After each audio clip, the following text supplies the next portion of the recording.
सोना और चांदी के बाजार में हालिया तेज उतार चढ़ाव ने निवेशकों और ट्रेडर्स दोनों को सतर्क कर दिया है।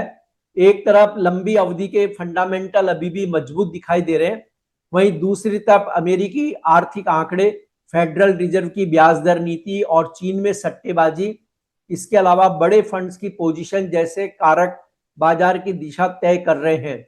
लेकिन गोल्ड सिल्वर में आगे चलकर क्या होगा बड़ा मूव, इस पर बात करेंगे पृथ्वी फिनमार्ट के कमोडिटी डायरेक्टर मनोज कुमार जैन से। मैं हूं कमल शर्मा। मनोज जी, आपका स्वागत है मोलतोल में। नमस्कार कमल जी। जी नमस्कार। मनोज जी, सोना चांदी में जो गिरावट है उसने उसे पीछे छोड़कर फिर ऊपर उठने की कोशिश की है। हालांकि अभी बाजार इस समय हल्का फुल्का नर्म चल रहा है, पर क्या कारण है कि इसके पीछे अब रिकवरी दिख रही है? नमस्कार कमल जी। सोने और चांदी में हमने फरवरी मंथ की शुरुआत में तेज गिरावट वहां पे होते हुए देखी थी, जो जनवरी में हमने अप्रत्याशित बढ़त एक महीने में आते हुए देखी थी, चाहे सोना हो या चांदी हो।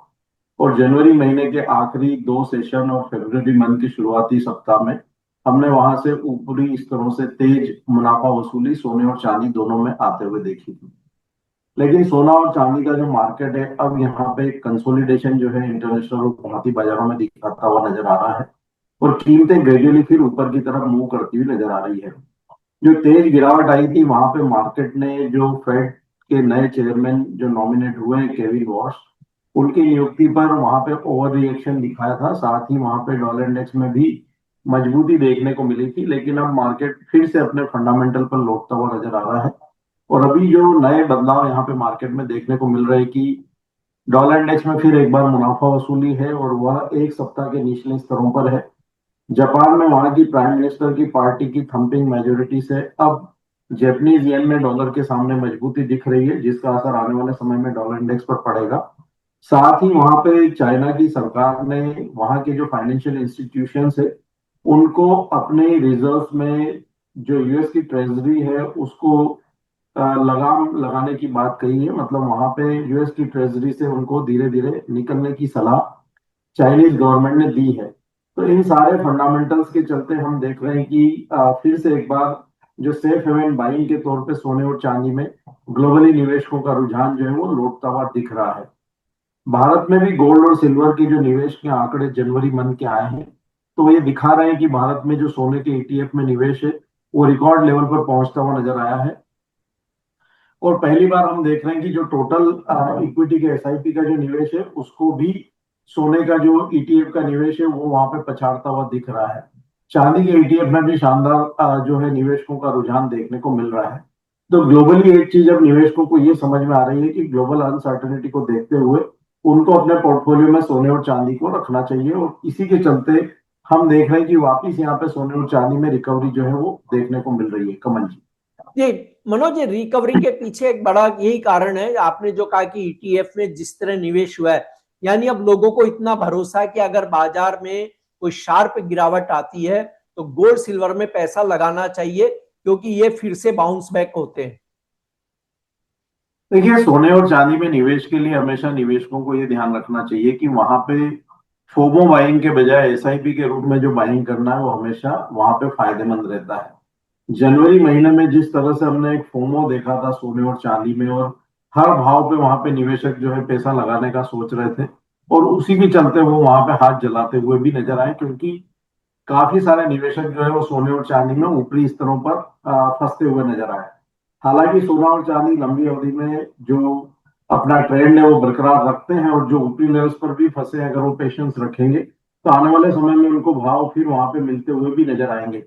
लेकिन सबसे सही निवेश का जो तरीका है सोने और चांदी में वो एसआईपी का ही है, और इसी के जरिए आप वहां पे लंबी अवधि की जो है निवेश की प्लानिंग कर सकते हैं। और सोने और चांदी में निवेश अब इसलिए भी जरूरी है कि हम जो बाकी एसेट क्लासेस में जो बड़ी वॉलेटिलिटी यहाँ पे ग्लोबल अनिश्चितताओं के चलते देख रहे हैं, तो उसको ध्यान में रखते हुए यहाँ पे पोर्टफोलियो डाइवर्सिफिकेशन और आपके पोर्टफोलियो को हेजिंग अगेंस्ट जो है रिस्की एसेट्स के तौर पर यहाँ पे सोने और चांदी में आप एक अलोकेशन जो है वो अपने पोर्टफोलियो में रखना जरूरी है। जी मनोज जी, ट्रेडर्स ने सोना और चांदी में अपनी नेट लॉन्ग पोजीशन घटाई है। भारी भरकम मार्जिन इसका मुख्य कारण है या कुछ और भी संकेत निकल कर आ रहे हैं? देखिए, सीएफटीसी जो अमेरिका के जो रेगुलेटर है, उनकी एक लेटेस्ट रिपोर्ट आई है और उन रिपोर्ट के अनुसार ये उन्होंने दर्शाया है कि जो जनवरी के महीने में जो नेट लॉन्ग पोजीशन है वो इंटरनेशनल मार्केट में रिड्यूस होती हुई नजर आई है। तो उसके पीछे दो तीन कारण हैं। एक तो वहां पे हमने अप्रत्याशित लेवल पर कीमतों को पहुंचते हुए देखा था जनवरी महीने में। तो जो काफी निचले स्तरों से बाइंग वहां पे जो निवेशक करके चल रहे थे या ट्रेडर्स करके चल रहे थे, उनकी तरफ से वहां पे मुनाफा वसूली आती हुई नजर आई। दूसरा, वहां पे वोलेटिलिटी बढ़ी तो उसके चलते एक्सचेंजेस ने और रेगुलेटर ने सोने और चांदी के ऊपर मार्जिन में बढ़ोतरी की। तो वहां पे जो मार्जिन कॉल ट्रिगर होने से भी जो बिकवाली है वो हावी होती हुई नजर आई थी। इसलिए भी हमने वहां पे पोजीशन जो है वो कर्टेल होती हुई देखी। तो निश्चित रूप से यहाँ मार्केट की वॉलेटिलिटी और हायर मार्जिन के चलते हमने पोजीशन में कटौती वहां पे आते हुए देखी है। लेकिन हमारा मानना है कि फंडामेंटल जो है सोने और चांदी के वो अभी भी मजबूत है और निवेशक यहाँ पे फिर एक बार फंडामेंटल्स को देखते हुए अपने निवेश के कॉल को वहां पे लेते हुए नजर आएंगे और ग्रेजुअली जो रिकवरी है वो फिर से वहां पे देखने को मिलेगी। मनोज जी, एक बड़ी खबर ये भी निकल के आई थी कि जो सोने चांदी में जो तेज उतार चढ़ाव हुआ उसके पीछे चीन के सट्टेबाज शामिल थे। क्या यह एक बड़ी वजह रही है और इसमें सच्चाई कितनी रही?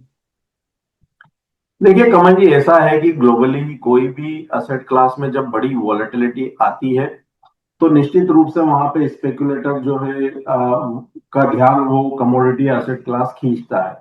और जब भी कोई असेट क्लास वहां पे लाइमलाइट में रहता है, फोकस में रहता है, तो स्पेकुलेटर उसमें वहां पे पैसा बनाने की कोशिश में हम हरदम रहते हैं। चूंकि वहां पे फंड का इन्वॉल्वमेंट रहता है और जो स्पेकुलेटर्स है वो पूरी ताकत के साथ उस असेट क्लास में प्ले कर सकते हैं। तो निश्चित रूप से यहाँ पे जब भी कोई असेट क्लास में कोई वॉलेटिलिटी बनती है तो स्पेकुलेटर्स का रुझान वहां पे निश्चित रूप से देखने को मिलेगा। लेकिन एक समय के बाद वो वहां पे सेटल होता हुआ भी नजर आता है, क्योंकि कोई भी स्पेक्युलेटिव मूव किसी भी कमोडिटी या एसेट क्लास में ज्यादा समय तक सस्टेन हो नहीं सकता है और मार्केट वापस से अपने फंडामेंटल्स के ऊपर ही बिहेव करता हुआ नजर आता है। तो वही चीज हमने सोने और चांदी में भी होते हुए देखी कि वहां पे एक स्पेक्युलेटिव मूव के चलते एक तेज जो है बढ़त और फिर उसके बाद गिरावट देखने को मिली थी। लेकिन मार्केट वहां फिर से एक बार अगले 10 से 15 दिन में अपने फंडामेंटल्स पर लौटते हुए नजर आए। तो ये बात हमने काफी सारे मीडिया रिपोर्ट्स में देखी है। तो हो सकता है कि इसमें कोई स्पेक्युलेटर का वहां पे इन्वॉल्वमेंट हो और अगर ऐसा है तो वहां की जो सरकारें हैं वो वहां पे उचित जो है उसकी जांच करके जो भी कार्रवाई है वो करेगी या करना चाहिए, ताकि यहाँ पे जो आम निवेशक है या जो मार्केट के जो रियल जो वैल्यू चेन पार्टिसिपेंट्स हैं उनके साथ में कोई धोखाधड़ी ना हो और उनको किसी भी प्रकार का नुकसान ना हो। जी। अब मनोज जी, मान लीजिए कोई अब निवेश करना चाहता है सोने या चांदी में, तो कोई और निचला लेवल आने की आपको संकेत लग रहे हैं कि जहां पर, या कोई ऐसा प्राइस जहां पर कोई निवेश करना चाहे तो वो निवेश कर सकता हो? देखिए, निवेशकों को तो यही सलाह रहेगी कि आप लमसम इन्वेस्टमेंट के बजाय वहां पे एसआईपी के रूप में निवेशित रहें और लंबी अवधि की प्लानिंग करके वहां पे सोने और चांदी में निवेश करें। शॉर्ट टर्म के लिए निवेश का प्लान ना रखें, क्योंकि जिस तरह की जो वॉलेटिलिटी है तो शॉर्ट टर्म में हो सकता है कि आपको वहां पे रिटर्न्स बनते हुए नजर ना आए। और वैसे भी सोना और चांदी पिछले 1 से 2 सालों में काफी बेहतर रिटर्न्स दे चुके हैं। तो अब अगला कुछ समय जो है वो कंसोलिडेशन का हो सकता है। तो वर्तमान वॉलेटिलिटी और हायर लेवल्स को देखते हुए लमसम निवेश करने के बजाय एसआईपी के रूप में निवेश करना ज्यादा बेहतर रहेगा। हाल फिलहाल में ऐसे कोई फंडामेंटल कारण यहाँ पे डेवलप नहीं हो रहे हैं जिसके चलते अब फिर से यहाँ पे बड़ी कोई मार्केट में क्रैश देखने को मिले। लेकिन ट्रेडर्स के लिए निचले स्तरों पर यहाँ पे बाइंग के मौके जो है फिर रहेंगे। अगर सोने की बात करें तो इमीडिएट जो सपोर्ट लेवल है सोने में वो 4,940, और अगर इस सप्ताह के लिए मैं बात करूं तो 4,880 वो मजबूत सपोर्ट रहेंगे।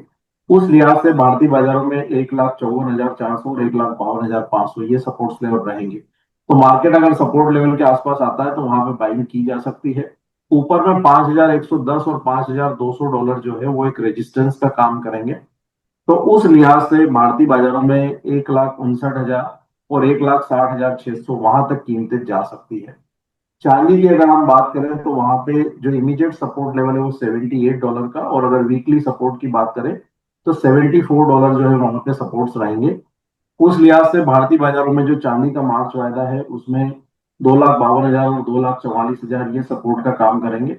ऊपर में कीमतें फिर से एक बार ग्रेजुअली 88 से $90 तक के जो स्तर को टेस्ट कर सकती है। उस लिहाज से भारतीय बाजारों में 2,70,000 से 2,75,000 के स्तर फिर यहाँ पे एक बार देखने को मिल सकते हैं। तो जो रणनीति है ट्रेडर्स के लिए वो बाय ऑन डिप्स की रखना चाहिए, और जो सपोर्ट्स लेवल हमने सुझाए हैं उसके नीचे के स्टॉप लॉस रख के वहां पे लॉन्ग की पोजीशन जब भी मार्केट में गिरावट आती है तो वो लेकर के चल सकते हैं। जी मनोज, इंटरनेशनल मार्केट में गोल्ड $5,000 के आसपास या इससे ऊपर ही ट्रेड कर रहा है। एक दो दिन से हम देख भी रहे हैं लगातार। तो 2026 के अंत तक आप क्या संभावना देखते हैं इसमें?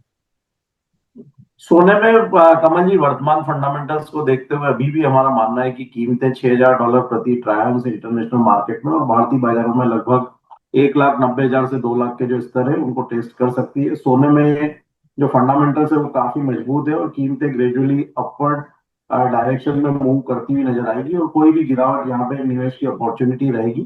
तो अभी भी उम्मीद है कि यहाँ पे $6,000 तक कीमतें इंटरनेशनल मार्केट में जा सकती जी, आपका कोई डिस्क्लेमर मनोज जी? सोने और चांदी के ऊपर जो भी हमने डिस्कशन किया है कमल जी, उसके फ्यूचर्स मार्केट में हमारी कोई पोजीशन नहीं है। रिकमेंडेशन के चलते हमारे क्लाइंट्स की इनमें पोजीशन हो सकती है। ईटीएफ में जरूर मेरा सोने और चांदी में निवेश रहता है। कोई भी ट्रेडर, निवेशक या हेजर यहाँ पे सोने और चांदी में निवेश या ट्रेड की कोई भी रणनीति बना रहे हैं तो अपने वित्तीय सलाहकार की सलाह से ही बनाए और हमारे दिए गए लेवल्स के अनुसार अगर बना रहे हैं तो वहां पे स्टॉप लॉस का पालन जरूर करें। जी, आपका धन्यवाद, शुक्रिया मनोज जी।